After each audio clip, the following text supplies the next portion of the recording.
Hey everybody, I'm Dr. Dawn-Elise Snipes. Welcome back to part 3 of The Betrayed Spouse. In this video, we're going to be talking about the cognitive effects of betrayal. We've already talked about the physical effects, how it affects our HPA axis, our sleep, and our general mood and pain levels. We've talked about the emotional or affective aspects of betrayal, including anger, guilt, resentment, jealousy, and envy. Now we're going to talk about the cognitive aspects, or how it affects the way we think. And one of the first and most obvious side effects or effects of betrayal is a lowered self-esteem. People often ask themselves, why wasn't I good enough? Why did this person feel the need to betray me? It's important to turn our attention and focus on how much of the situation had to do with you versus your partner. Maybe your partner has attachment issues and felt too vulnerable getting that close to you, so they self-sabotaged. Maybe your partner has an addiction to sex or pornography. Maybe your partner has clinical depression and was trying to do something to quote self-medicate through engaging in frequent relationships and experiencing that new relationship energy. There are a lot of things, there are a lot of explanations for why it might not have had much of anything to do with you, if anything at all. And it's important to look at those things. Am I excusing the behavior with those reasons? No. All of those things are very treatable and could have been addressed in ways other than betrayal. However, it's important to recognize that it may not have been you. The next thing you want to do is look at what characteristics make somebody a good person. What type of person would you want to be in a relationship with? Are they loyal? Are they trusting? Are they compassionate? Are they... Write down a list of words or values or characteristics that are important, and then look back at that list and see how many of those you have. Probably you have the lion's share of them, which means, again, you are a good person, and this is an unfortunate incident and your partner chose a bad behavior. However, it may not have to do with you. If you're trying to work through the relationship and work through the betrayal, it's also important to recognize and to look at those characteristics in your partner that make that person a good person despite making a very, very bad choice, and separate the person from the behavior. And that is so easy to say and so freaking hard to do. I'm not saying that any of this is easy, but if you're going to try to work through the relationship, it's going to be important to figure out how you're going to deal with this bad act. When we're betrayed, it often gives our internal hecklers a voice, and it's important to figure out how to silence them. And our internal hecklers may have been saying, you should have known, or of course you weren't good enough, or of course that person was going to cheat on you, or there's a lot of things they could say. How do you silence them? And when I talk about silencing them, I want you to think like you are a comedian on stage and you are doing a set, and there is somebody out in the audience that every time you say something, they have something contrary to say back. And how would you silence that person? Would you ignore them? Would you say something back to them? What is it that you would do?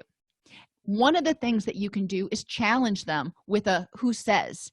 If your internal voice says, of course that person cheated on you because you weren't good enough, then you want to say, well, who says? What's the evidence that I wasn't good enough? I am a really good person. Thank you very much. It's going to be important to start talking back to those negative voices, and sometimes just silencing them, telling them to shush. And you'll find your own tools for distress tolerance and for silencing those internal voices, but thought stopping is going to be important at this point in time, because sometimes you might not have time to engage in a dialogue with that person or with that voice. So you're going to have to figure out a way to basically tell them to shut up because I got other stuff to do. And finally, you may find yourself questioning your judgment or feeling really stupid, like, how did I miss this? How did I let this happen? recognizing that we are not omniscient. You can't know everything about everything all the time. That's just not the way it is. And given the information you had at the time, is it reasonable to expect you would have known? Now, hindsight is 2020. We can look back and we can see the clues, we can see what was leading up to it. Hindsight is much clearer than being in the middle of it. Think about being in a forest. If you've ever gone hiking, now my husband laughs because I always say I can't find my way out of a paper bag, and it's pretty much true. But when you are hiking, you're in the middle of the trees, and it's hard to know, especially if it's heavy canopy, it's hard to know which direction is north, south, east, or west. So it's hard to know which direction you need to go to get out of the forest. When you're in a relationship, it's kind of like being in that forest. You've got a lot of other things going on. You're not standing up, above the trees and being able to say, oh, I see that there's something bad going on over there. All you're able to see is what is in your immediate vicinity. And when you're betrayed and you're looking backwards, it's like you're looking from a drone and you can see everything from overhead. You see it so much more clearly now. Well, you didn't have all that information before. So now, once you find out a betrayal existed, some things that didn't make sense before may make more sense now, and you can more easily put the pieces together. Recognizing that you did the best you could with the tools you had at that point in time. And sometimes when there's a betrayal, we may have an inkling, but we may not want to know. We may not want to accept that it's happening. So we put our head in the sand. And we want to not beat ourselves up for that. We want to recognize the reasons that we decided to try to ignore it and try to pretend it wasn't happening. Maybe the alternative, which is recognizing and accepting that we're being betrayed, or accepting the fact that this relationship is going to end, was too terrifying for us to deal with at that point in time. Or we thought that the repercussions of ending this relationship would be too enormous, and it was better, for whatever reason, to just pretend it wasn't happening. We make the best choices we can based on the information we have at the time and the tools and resources we have. If you felt like it was too dangerous or too threatening or too scary to leave this relationship or to call your partner out, then that tells me that chances are something else was going on and it was too scary to think about leaving. Figuring out why it was too scary and what you can do to prevent that in the future. Who do you have now that you can rely on? What were you afraid of? And working through that so you don't have that fear of isolation or being alone or abandonment.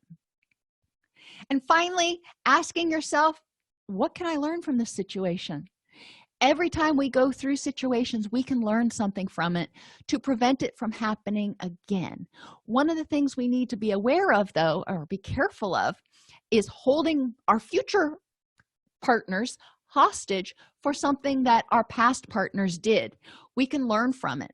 If my partner, before he betrayed me, started being withdrawn and spending more time on his mobile device and being late getting home from work, and then my new partner starts demonstrating those same behaviors, I may go, oh my gosh, this person is maybe cheating on me, because that is the experience that I had before. But I need to remember that my current partner is not the past partner. They are two different people, and I need to find out the facts of what's going on and not just assume that being withdrawn and spending more time on their mobile device and being late getting home from work means that they're cheating. It could mean that my current partner has a big account at work that they're trying to land, and they're communicating back and forth with the other business developer, and it is exhausting, and that's all they're thinking about. But they know if they can land this account, they're going to get a promotion, or there could be a lot of very innocent reasons for those behaviors. recognizing, these were clues before, so I need to be aware now, but also getting the facts now and going, okay, in the past this meant something bad was fixing to happen, so let's talk, let's be transparent with each other, help me understand what's going on here. And a lot of times that will assuage the person's fears. So remember, learn from the situation, but don't hold your future partners hostage. I hope that was helpful, and we will be back with part 4.